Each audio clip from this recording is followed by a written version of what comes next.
মেঘনার তীরবর্তী একটি চর বড়চর। বড়চরের উদ্দেশ্যে আমাদের যাত্রা শুরু হলো। আমরা দুই বন্ধু বাইকে করে ধুলোহীন গ্রামের পথ পেরোতে পেরোতে যখন একলাসপুর ঘাটের কাছে পৌঁছালাম, তখন দেখলাম ঘাটে বাঁধা একটি ট্রলার অপেক্ষা করছিল আমাদের জন্য। তোমার নাম কি? বাতাসে নদীর কাঁচা গন্ধ, চারপাশে শীতের নরম আলো, সব মিলিয়ে মনে হচ্ছিল প্রকৃতি আমাদের যাত্রাকে নিজেদের মতো করে সাজিয়ে রেখেছে। মাঝি দড়ি খুলে ইঞ্জিন চালু করলেন, আর কয়েক মুহূর্তের মধ্যেই ট্রলার এগোতে শুরু করলো। ধীরে ধীরে ঘাটের কোলাহল পিছনে মিলিয়ে গেল, সামনে খুলে গেল নদীর বিস্তৃত জলরাশি।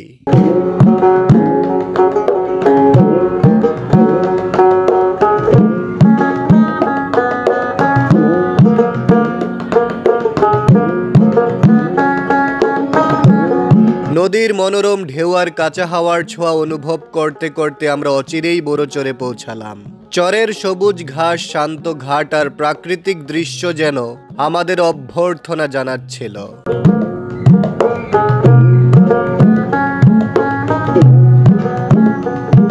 চরের ভেতর দিয়ে একটি ছোট খাল কুণ্ঠিত ভঙ্গিতে বয়ে চলেছে। খালে হাঁসেরা খেলছে আর পারে গরু ধীরে ধীরে ঘাস খাচ্ছে। পানি, প্রাণ এবং শান্তির এই মেলবন্ধন চরের সৌন্দর্যকে আরো জীবন্ত করে তুলেছে।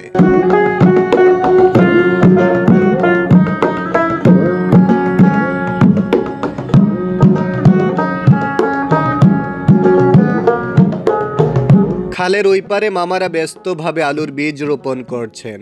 মাটির ভেজা সুগন্ধ, নরম জমিতে হাত ভিজে যাওয়া এবং ঘাম আর পরিশ্রমের সঙ্গে হাসি, সব মিলিয়ে দৃশ্যটি চরের গ্রামীণ জীবনের সরলতা ও সৌন্দর্য ফুটিয়ে তোলে।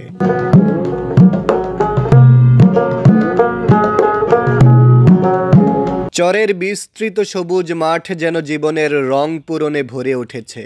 মাঠে গরুগুলো শান্তভাবে ঘাস খাচ্ছে। তাদের ধীর ধাপে হেঁটে চলা আর মাঝে মাঝে মাথা নিচু করে ঘাস খাওয়া চরের নীরবতা ভাঙছে। ছোট ছোট হাঁসেরা খালে ঝাঁপ দিয়ে জল কেলি করছে।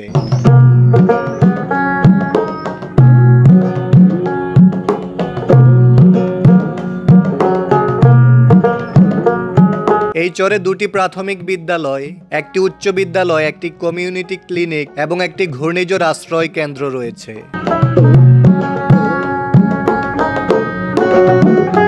বড়চর যেন প্রকৃতির কোলে লুকিয়ে থাকা এক শান্ত সবুজ দ্বীপ। চারদিকে বিস্তীর্ণ চর জমি, তার মাঝ দিয়ে আঁকাবাঁকা খাল, যেন নরম তুলোর মতো কুয়াশা ভরে এসে তাকে আরো মায়াবী করে তোলে। চরের মানুষের জীবন ও প্রকৃতির সঙ্গে মিশে আছে। শিশুরা খোলা মাঠে দৌড়াচ্ছে, হাসছে, একটি সহজ সরল জীবনের নিদর্শন। সব মিলিয়ে বড়চরের প্রাকৃতিক সৌন্দর্য যেন মনকে স্বস্তির গভীর নিঃশ্বাস নিতে সহায়তা করে।